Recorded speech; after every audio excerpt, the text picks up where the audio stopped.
Delimitation బిల్లుని pass చేయడం కోసం,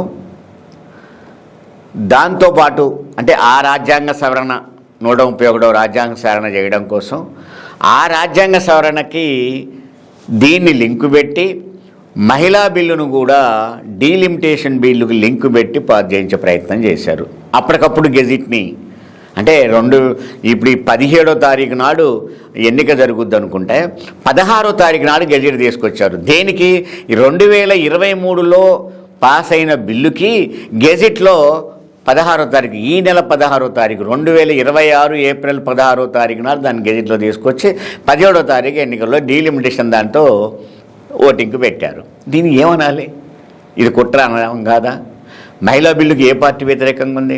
భారతదేశంలో ఉన్న అన్ని పార్టీలు కూడా మహిళా బిల్లుని సమర్థించాయి.